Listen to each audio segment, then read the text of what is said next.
여수 여중 친구들 안녕하세요. 여러분들의 역사 선생님 박성완 선생님입니다. 여러분, 우리가 지금 이렇게 코로나 바이러스 때문에 이렇게 영상으로 먼저 인사를 하게 되었는데 여러분 다들 잘 지내고 있는 거죠? 선생님도 여러분들이 너무 보고 싶습니다. 우리가 코로나 바이러스 때문에 지금 학교는 나오고 있지 못하지만 이렇게 온라인으로 학습을 이어나가도록 할 것입니다. 선생님과는 작년에 이어서 역사라는 과목을 공부를 하게 될 거고요. 그 중에서 역사 2 제 1차시 흥선대원군이 집권하다 라는 주제로 이번 시간 같이 학습을 해보도록 하겠습니다. 오늘 배울 학습 목표에 대해서 읽어보도록 할게요. 첫째, 흥선대원군의 통치체제의 정비 내용에 대해 말할 수 있다. 둘째, 흥선대원군의 통상수교 거부 정책에 대해 설명할 수 있다. 이번 시간에 배울 핵심적인 인물은 바로 이 흥선대원군이라는 사람입니다.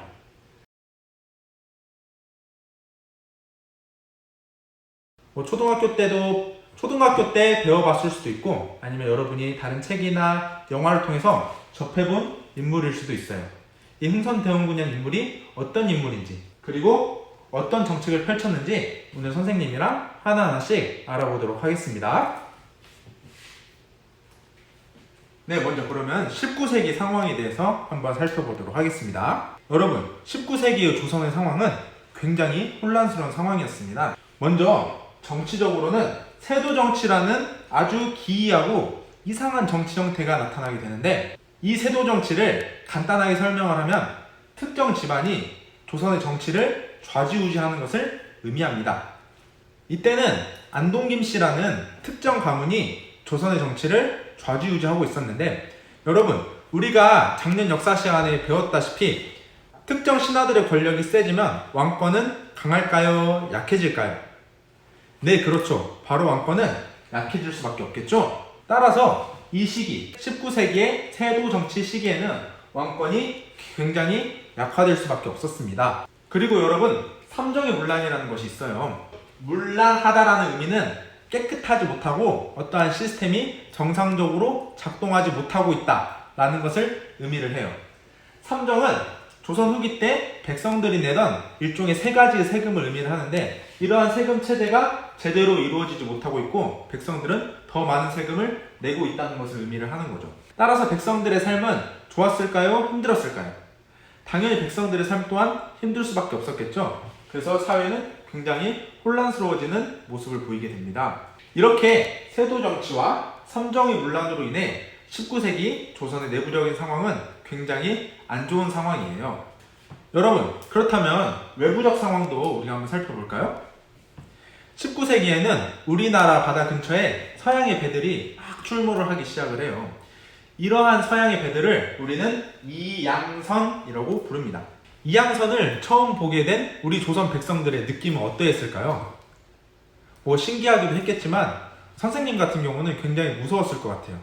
마치 비유를 하자면 외계인이 우주선을 타고 내려온 느낌이라고 해야 할까요? 이렇게 갑작스럽게 서양인들이 우리한테 접근하니까 굉장히 놀라고 두려운 마음이 컸을 것 같습니다. 이렇게 서양 세력의 접근이 다양화되고 많아지자 우리 조선 사람들은 이러한 서양 세력을 서서히 경계를 하기 시작을 했습니다. 이러한 혼란 속에서 정권을 잡게 된 사람이 오늘 학습 주제의 주인공인 흥선대원군이 되겠습니다. 여러분이 많이 질문을 해서 선생님이 지금 말씀을 드리지만 흥선대원군은 왕이 아니에요. 1862년에 고종이 왕이 오르게 되는데 당시 고종의 나이가 12살로 굉장히 어린 나이이기 때문에 고종의 아버지였던 흥선대원군이 직접 고종을 대신해서 정치를 하게 된 것이죠.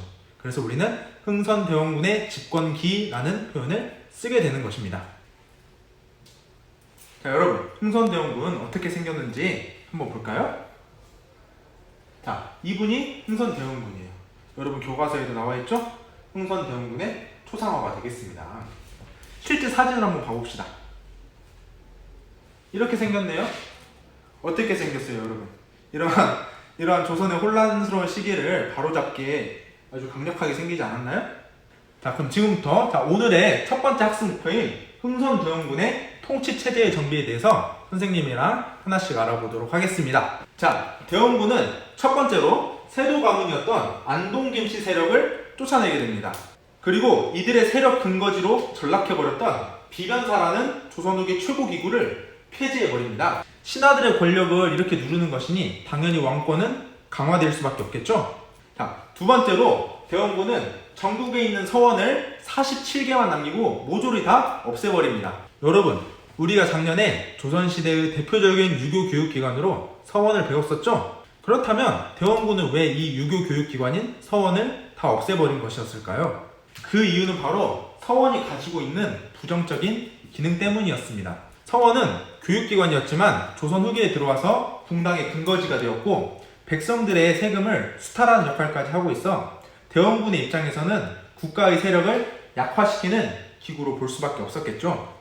자, 세 번째로 대원군은 백성들의 삶의 질을 개선시키기 위해서 호포제 그리고 사창제라는 일종의 세금 제도의 개혁을 실시를 하게 됩니다.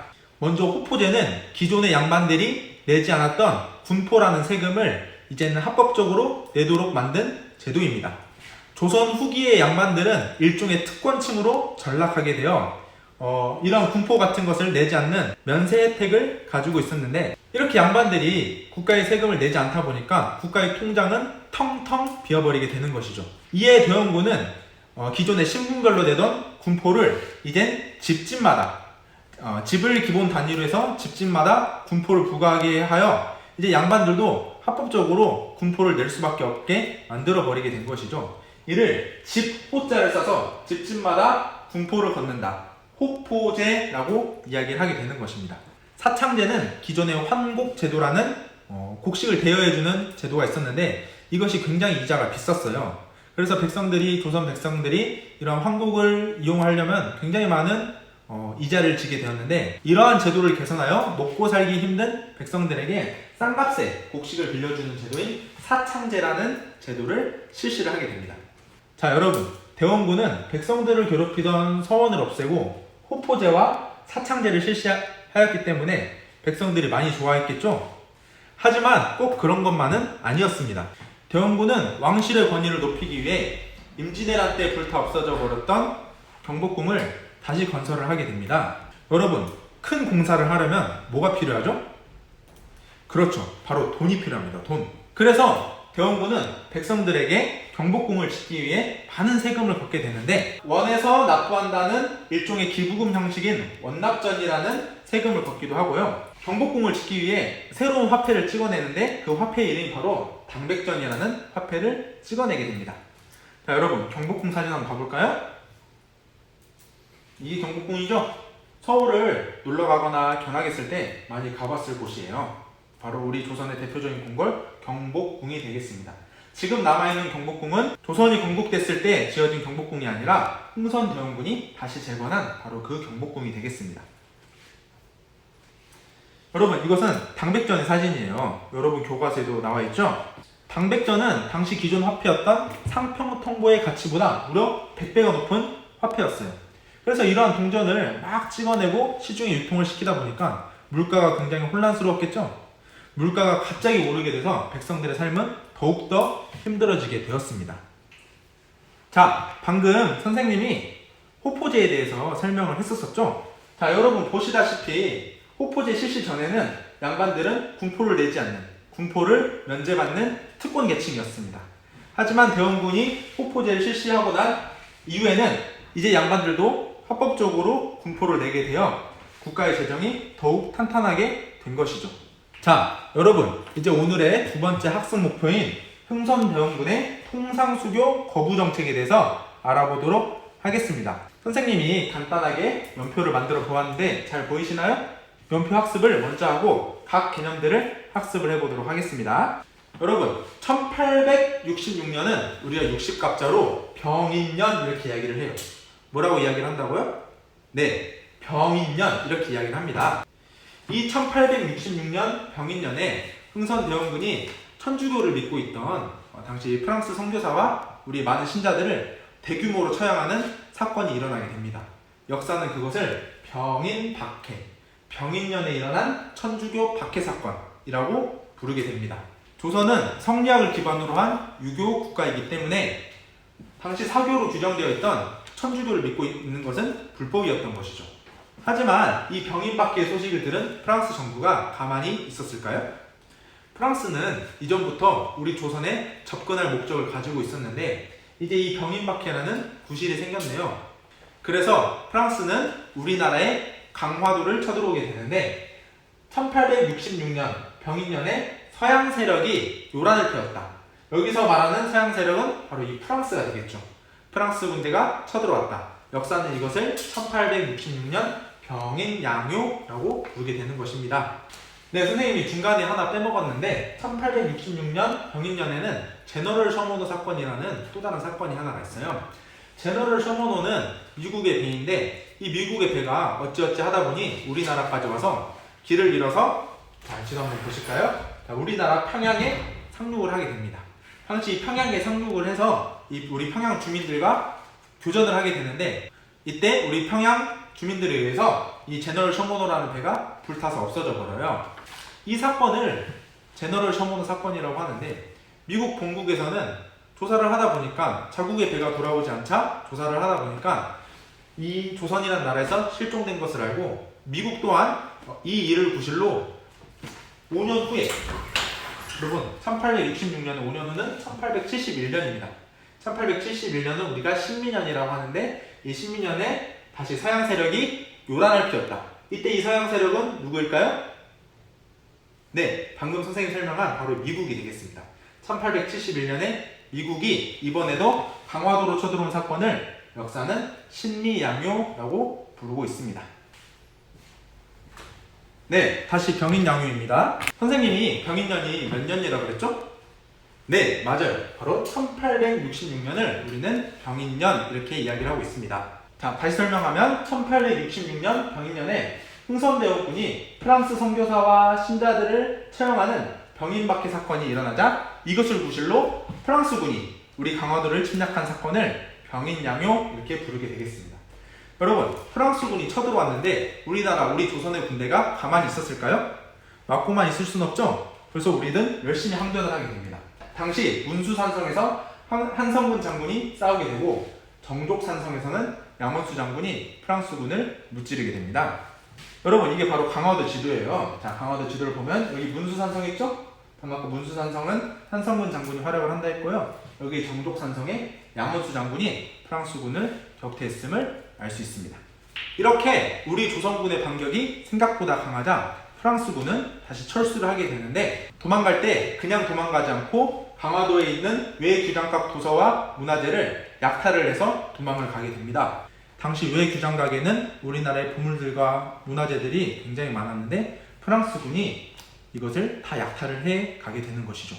1868년에는 오페르트라는 독일 상인이 흥선대원군의 아버지의 묘를 파헤치는 사건이 일어나게 돼요. 오페르트는 이것을 구실로 우리 조선과 통상수교 협상을 하려고 했던 것이죠. 하지만 이 사건은 오히려 우리 조선 사회의 서양인들에 대한 반감을 더욱더 증폭시키게 돼요. 속된 말로 서양인들은 엄마 아빠도 없는 놈들이구나 이런 인식을 심어주게 됩니다. 서양에 대한 반감이 더욱더 심화되게 된 것이죠. 앞서 1866년 제너럴 셔먼 사건이라고 선생님이 아까 여기 있죠? 제너럴 셔먼 사건. 미국 상선이었던 제너럴 셔먼 사건이 평양에 정착을 하게 되어 평양 주민들과 교전하는 과정에서 불타 없어져 버린 사건이 있었다고 했는데 이 제너럴 셔먼 사건을 구실로 1871년에 이번에는 누가 쳐들어오나요? 네, 미국 군대가 다시 한번 우리 강화도를 쳐들어오게 됩니다. 역사는 이것을 1871년 신미양요라고 부르게 되는 것입니다. 병인양요 때와 마찬가지로 우리가 가만히 있지 않았겠죠? 우리도 미국 군대에 맞서서 우리 조선 군인도 열심히 반격을 했습니다. 이곳 강화도 광성보라는 곳에서 어지연 장군이 미국군과 열심히 맞서 싸우게 됩니다. 이렇게 우리는 프랑스와 미국의 침략을 몰아내게 되는 것이죠. 신미양요가 끝난 후 대원군은 전국에 척화비라는 큰 비석을 전국에 설치를 하게 됩니다.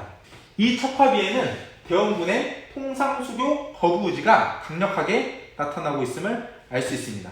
잠시 후 선생님이랑 살펴보도록 하겠습니다. 여러분, 이러한 대원군의 통상수교 거부 정책은 의의와 한계점을 모두 다 가지고 있습니다. 자, 먼저 첫 번째, 의의로는 이렇게 프랑스군과 미국군을 무찔러냄으로써 서양 세력의 침략을 일시적으로 막는데 기여를 할 수 있었던 것이죠. 하지만 서양 세력을 멀리함으로써 조선의 근대화를 늦추었다는 점은 한계점이 되겠습니다. 방금 봤던 강화도의 지도 모습이고요. 자, 이게 바로 앞서 선생님 설명했던 대원군이 세운 척화비가 되겠습니다. 이 척화비의 내용을 선생님이 간단하게 해석을 하면은 서양 세력이 우리한테 접근을 했을 때 이 서양 세력과 서양 세력과 친해지자라고 주장한 사람들은 나라를 팔아먹는 사람들이다 라고 대원군이 강력하게 경고를 하고 있음을 알 수 있습니다. 선생님이 우리 여기 나와 있는 교과서 본문을 한번 읽어볼게요. 흥선대원군은 프랑스와 미국의 통상 요구를 무력으로 맞서면서까지 단호히 거부하였다. 자, 우리가 오늘 배웠던 두 번째 주제인 통상수교 거부 정책이 되겠죠? 흥선대원군의 통상수교 거부 정책은 전통을 지키고 외세의 침략을 일시적으로 막았다는 점에서 긍정적으로 평가된다. 그러나 세계 정세에 능동적으로 대처하지 못하고 문호개방의 기회를 스스로 공세 차단하여 우리나라의 자주적인 근대화를 늦췄다는 점은 한계점이다 라고 우리 교과서는 이야기를 하고 있습니다. 네, 여러분, 그러면 오늘 선생님이랑 학습했던 내용을 간단하게 빈칸을 채우면서 복습을 해보도록 합시다. 자, 오늘 우리는 두 가지 학습 목표에 대해서 배워보았습니다.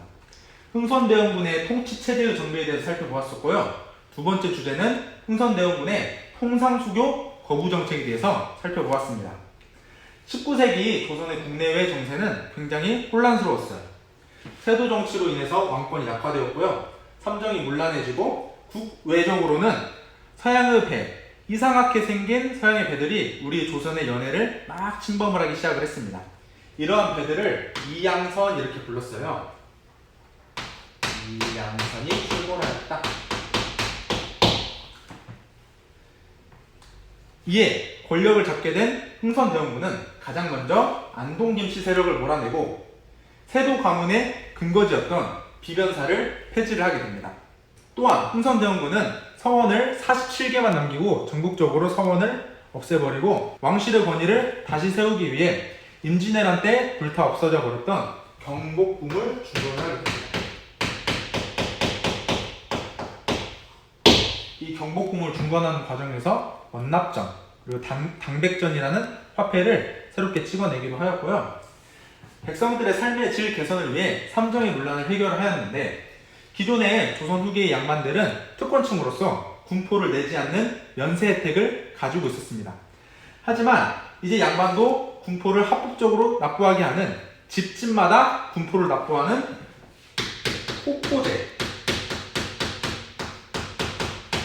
호포제라는 제도를 실시를 하기도 하였고요. 사창제라는 제도를 실시하여 백성들의 삶을 조금 더 낫게 해준 사람이 바로 흥선대원군이 되겠습니다.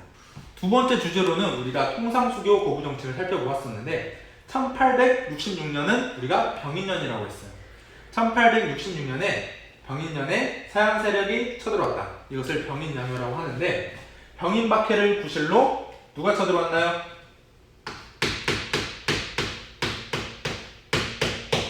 프랑스 함대가 강화도를 침략하자 한성근 장군 그리고 양원수 장군이 강화도에서 프랑스군을 무찌르게 됩니다. 이러한 조선군의 반격에 당황한 프랑스는 퇴각을 하게 되는데 퇴각을 할 때 강화도에 있었던 외규정각 도서와 많은 문화재들을 약탈을 해 가게 되는 것이죠. 프랑스군의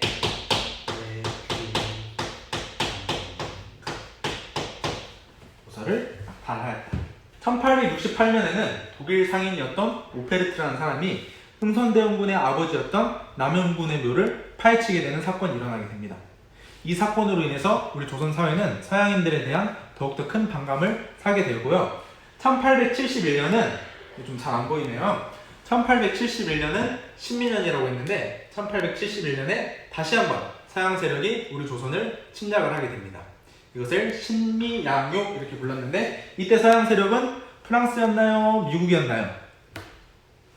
그렇죠. 잘 학습한 친구들은 바로 대답을 할 수 있을 것인데 바로 미국 군이 쳐들어온 게 신미양요가 되겠죠. 이 신미양요는 기존에 있었던 1866년 제너럴 첨오노 사건이라고 여기다가 쓸게요, 선생님이.